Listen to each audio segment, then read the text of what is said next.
ইসরায়েলের প্রথম সারির একটি দৈনিক, একটি গণমাধ্যম ইসরায়েল টুডে, সেখানে দাজ্জালের আগমন সম্পর্কে একটা তথ্য দেওয়া হয়েছে একটি সাক্ষাৎকারে। সেই তথ্যকে কেন্দ্র করে পৃথিবীর অনেক মানুষের মধ্যে কৌতূহল তৈরি হয়েছে, আলোড়ন সৃষ্টি হয়েছে। সেই সাক্ষাৎকারটা দিয়েছেন একজন ইহুদি ধর্ম পণ্ডিত বা রাব্বি। তিনি সেই সাক্ষাৎকারে দাবি করেছেন যে তাদের ধর্মীয় ব্যক্তিত্ব, সিনিয়র ধর্মীয় ব্যক্তিত্ব একজন রাব্বি, তার সঙ্গে দাজ্জালের সাক্ষাৎ ইতিমধ্যে হয়ে গেছে। তার মানে দাজ্জাল পৃথিবীতে ইতিমধ্যে চলে আসছে এবং এর মাধ্যমে তারা মনে করেন যে দাজ্জালের আগমনের মাধ্যমে তাদের বিস্তার ঘটবে, তাদের প্রভাব পুরো পৃথিবীতে প্রতিষ্ঠিত হবে। কারণ ইহুদি ধর্মমত অনুযায়ী তারা দাজ্জালের আগমনকে ইতিবাচকভাবে দেখে, তারা তাকে ত্রাণকর্তা মনে করে। তারা মনে করে দাজ্জাল আসার পর গোটা পৃথিবী তাদের কর্তৃগত হবে।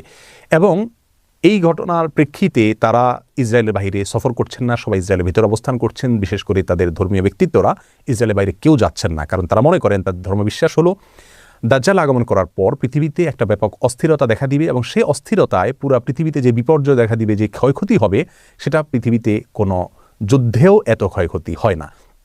এবং অনেকটা বর্তমান করোনা পরিস্থিতির যে বিপর্যয় দেখা দিচ্ছে পৃথিবীতে, তারা সেটাকে সেই দাজ্জাল আসার পরবর্তী তাদের ধর্মীয় দৃষ্টিকোণ থেকে যে বিপর্যয় হওয়ার কথা সেটা বলে তারা ব্যাখ্যা করছে।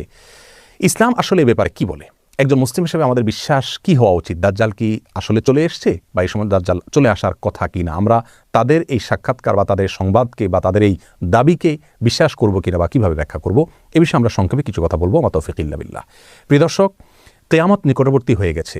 এ বিষয়ে রাসূল আকরাম সাল্লাল্লাহু আলাইহি ওয়াসাল্লাম অনেক আগে আমাদেরকে জানিয়েছেন। তিনি বলেছেন, বুইসতু আনা ওয়াসসাআতু কাহাতাইন, আমার এবং কিয়ামতের অবস্থান হলো দুই আঙ্গুলের মতো। অর্থাৎ আমার পরে পৃথিবীর সবচেয়ে বড় ঘটনা হলো কিয়ামত তথা পৃথিবীর বা মহাবিশ্বের ধ্বংস বা মহাপ্রলয়। তারপরে কিয়ামতের অনুষ্ঠান ঘটবে। আর কিয়ামত কবে হবে বা মহাপ্রলয় কবে হবে তার দিনক্ষণ তিনি না বললেও নবী আলাইহিস সালাম আমাদেরকে অনেকগুলো পূর্বাভাস বা আলামতের কথা বলেছেন। সেই আলামতগুলো দুই ধরনের, কিছু আছে ছোট আলামত, কিছু আছে বড় আলামত। কিয়ামতের ছোট আলামত প্রায় 100-রও বেশি। সেই 100 আলামতের ভিতরে সর্বশেষ আলামত যেটা বলতে পারি তা হলো ইমাম মাহদির আগমন। ইমাম মাহদির আগমন এখনও পৃথিবীতে ঘটেনি, তবে ইমাম মাহদির আবির্ভাবের পূর্ব মুহূর্তের পরিস্থিতি পৃথিবীর কেমন থাকবে সে সম্পর্কে হাদিস থেকে ধারণা পাওয়া যায়। সেটা হলো গোটা পৃথিবীতে অন্যায়, অবিচার, অত্যাচার, জুলুম এটায় পরিপূর্ণ হয়ে যাবে। আর তখনই ইমাম মাহদির আবির্ভাব হঠাৎ করে ঘটবে এবং রাতারাতি তিনি গোটা বিশ্বের সুপার পাওয়ারে পরিণত হবেন এবং গোটা বিশ্বকে উল্টা মেরুতে নিয়ে যাবেন, ইনসাফ এবং ন্যায় দিয়ে পরিপূর্ণ করবেন। এরপরে কিয়ামতের বড় আলামতগুলো দেখা দিবে, যে সম্পর্কে সহিহ মুসলিমের হাদিসে নবী আলাইহিস সালাম বলেছেন কিয়ামত ঘটবে না 10টি আলামত আসা ছাড়া। সেগুলোকে ওলামায়ে কেরাম, ইসলামের বড় বড় পণ্ডিতগণ, ইমামগণ কিয়ামতের বড় এবং বৃহৎ আলামত হিসাবে চিহ্নিত করেছেন। সেই আলামতগুলোর একটি হলো বড় ধোঁয়া দেখা দিবে কিয়ামতের আগে, যে ধোঁয়া পৃথিবীর ইতিহাসের বড় ঘটনা হবে এবং অনেক ব্যাপক আকারে হবে। আর দ্বিতীয়ত যে ঘটনাটি ঘটবে তা হলো দাজ্জালের আগমন ঘটবে এবং আরেকটি আলামত ঘটবে তা হলো দাব্বাতুল আরদ নামক একটা প্রাণীর অলৌকিকভাবে আবির্ভাব ঘটবে এবং সেই মানুষের সাথে কথাবার্তা বলবে। চতুর্থত হলো ঈসা আলাইহিস সালামের আগমনের ঘটনাটি ঘটবে, তিনি আসমান থেকে অবতরণ করবেন। 5 নম্বর হলো ইয়াজুজ মাজুজের আবির্ভাব ঘটবে। 6 নম্বর হলো একটি ভূমিধস বড় আকারে হবে পৃথিবীর পূর্ব প্রান্তে। 7 নম্বর হলো একটা ভূমিধস হবে মধ্য প্রান্তে পৃথিবীর বা আরব উপদ্বীপে। আর 8 নম্বর হলো পৃথিবীর পশ্চিম প্রান্তে আরেকটি বড় ভূমিধস ঘটবে। 9 নম্বর হলো সূর্য প্রথমবারের মতো পৃথিবীর ইতিহাসে পশ্চিম দিক থেকে উদিত হবে, পূর্ব দিকের বিপরীতে। আর 10 নম্বর হলো একটি আগুনের আবির্ভাব ঘটবে, যে আগুন মানুষকে ধাওয়া করতে করতে হাসরে একত্রিত করবে। এই বড় 10টি আলামতের ভিতরে আমরা দেখতে পেলাম যে শুরুর দিকে রয়েছে দাজ্জালের আবির্ভাব, তারও আগে দোকান বা ধোঁয়ার ঘটনা ঘটবে। ধোঁয়ার ঘটনা এখনও ঘটেনি পৃথিবীতে, আমরা জানি। তারও আগে ইমাম মাহদির আগমন ঘটবে, সেটিও এখনও পৃথিবীতে ঘটেনি। অতএব একজন মুসলিম হিসেবে আমাদের বিশ্বাস হবে দাজ্জালের আগমন এখনও ঘটেনি, কারণ দাজ্জাল আসার আগে পৃথিবীতে আর অনেক কিছু ঘটনা ঘটবে যেগুলো এখনও ঘটেনি। এটা হবে একজন মুসলিমের বিশ্বাস। আমরা কোরআন এবং হাদিসের আলোকে দেখতে পেলাম যে দাজ্জালের আবির্ভাব এখনও ঘটেনি। অতএব ইহুদিরা যেটা দাবি করছে সেটা অসত্য এবং বেঠিক। অন্তত এটা নিয়ে আমাদের অস্থিরতার কোনো কারণ নাই। একজন সাহাবী জিজ্ঞাসা করেছেন, ইয়া রাসূলুল্লাহ, কিয়ামত কবে হবে? নবী আলাইহিস সালাম বলেছেন, তুমি তার জন্য কি প্রস্তুতি নিয়েছো? এই হাদিস থেকে আমরা স্পষ্ট ধারণা পাচ্ছি যে কবে কে আসছে, কোনটার আবির্ভাব হচ্ছে কি হচ্ছে না, এটা নিয়ে আমরা যতটা কৌতূহলী হচ্ছি বা যতটা আমরা অস্থির হচ্ছি, এর চাইতে গুরুত্বপূর্ণ ইস্যু আমাদের জীবনে যে আমরা কিয়ামত হলে সেই পরিস্থিতিতে আমাদের করণীয় কি থাকবে। দাজ্জালের আবির্ভাব কথার কথা হয়ে গেল, তাহলে সেই মুহূর্তে দাজ্জালের যে ফিতনা, দাজ্জালের যে পরীক্ষা, এখানে অনেক মানুষ নিপতিত হয়ে ঈমান হারা হবে। অনেক ভালো ভালো মানুষ পর্যন্ত ঈমান নষ্ট হয়ে যাবে। দাজ্জালের যে ধূম্রজাল, তার যে ধোঁয়াশা, তার যে ফিতনা, তার যে পাওয়ার, সেগুলো দেখে অনেকে তাকে সৃষ্টিকর্তা মনে করবে, আল্লাহ মনে করবে।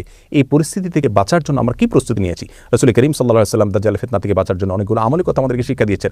তার ভিতরে একটি হলো সূরা কাহফের প্রথম 10টি আয়াত মুখস্থ করা, অর্থ সহকারে বোঝা ধারণ করা। যে ব্যক্তি এটা করবে ওই ব্যক্তিকে আল্লাহ সুবহানাহু ওয়া তাআলা দাজ্জালের ফিতনা থেকে রক্ষা করবেন।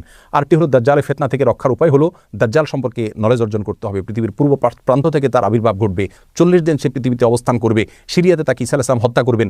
এভাবে দাজ্জাল সম্পর্কে আরও যে সমস্ত ভয়াবহ তথ্য রাসূল আকরাম সাল্লাল্লাহু আলাইহি ওয়াসাল্লাম দিয়েছেন, যে তার হাতে জান্নাত থাকবে, জাহান্নাম থাকবে, তার পাশ দিয়ে এরকম পৃথিবীর সমস্ত সুখ স্বাচ্ছন্দ্য ঘুরবে, অর্থাৎ নহর নালা সবগুলো প্রবাহিত হতে থাকবে এবং আল্লাহর নেয়ামতগুলো সব তার হাতে থাকবে। সে মানুষকে জীবিত করবে, মৃত করবে, অনেক অলৌকিক বিষয়গুলো সে দেখাতে পারবে। তার একটা চোখ কানা থাকবে, শুকনো আঙ্গুরের মতো চোখ থাকবে, আরেকটা চোখ ভালো থাকবে, কপালে কাফের লেখা থাকবে পরিষ্কারভাবে, খাটো প্রকৃতির হবে। তার সম্পর্কে বিশদ বিবরণ হাদিসে দেওয়া হয়েছে, সেগুলো নলেজ অর্জন করা যাতে তাকে চিনতে সুবিধা হয়। আর সবচেয়ে বড় অস্ত্র হলো আল্লাহর কাছে আশ্রয় প্রার্থনা করা। বিশেষ করে নামাজের শেষ বৈঠকে আত্তাহিয়াতুর পরে, দুরুদের পরে দোয়া মাসুরের জায়গায় একটা দোয়া রাসূল আকরাম সাল্লাল্লাহু আলাইহি ওয়াসাল্লাম শিক্ষা দিয়েছেন, আল্লাহুম্মা ইন্নী আউযু বিকা মিন আযাবি জাহান্নাম ওয়া মিন আযাবিল কবর ওয়া মিন ফিতনাতিল মাহইয়া ওয়াল মামাত ওয়া মিন শাররি ফিতনাতিল মাসীহিদ দাজ্জাল। এই দোয়ার মধ্যে দাজ্জালের ফিতনা থেকে মুক্তির জন্য আল্লাহর কাছে আশ্রয় প্রার্থনা করা হচ্ছে। আল্লাহর কাছে আশ্রয় প্রার্থনা করা হলো মুমিনের সবচেয়ে বড় অস্ত্র। অতএব দাজ্জাল কখন আসছে না আসছে কিনা সে বিষয়ে গবেষণার চাইতে বড় করে আমাদের যে বিষয় দেখা উচিত তা হলো আমরা তার জন্য কতটুকু প্রস্তুতি নিয়েছি। আল্লাহ সুবহানাহু ওয়া তাআলা আমাদের সকলকে কিয়ামতের পূর্বে যে সমস্ত ফিতনার মুখোমুখি আমাদের আল্লাহ না করুন হতে হবে, যদি হতে হয় তাহলে সে সমস্ত পরিস্থিতি আমরা কীভাবে নিজেদের ঈমানকে রক্ষা করব, আল্লাহর দিকে আমরা ধাবিত হব, সেই দিকে আল্লাহ তাআলা আমাদেরকে অগ্রসর হওয়ার তৌফিক দান করুন এবং সব ধরনের মিথ্যাচার প্রপাগান্ডা থেকে আমাদের ঈমানকে আল্লাহ তাআলা রক্ষা করার তৌফিক দান করুন।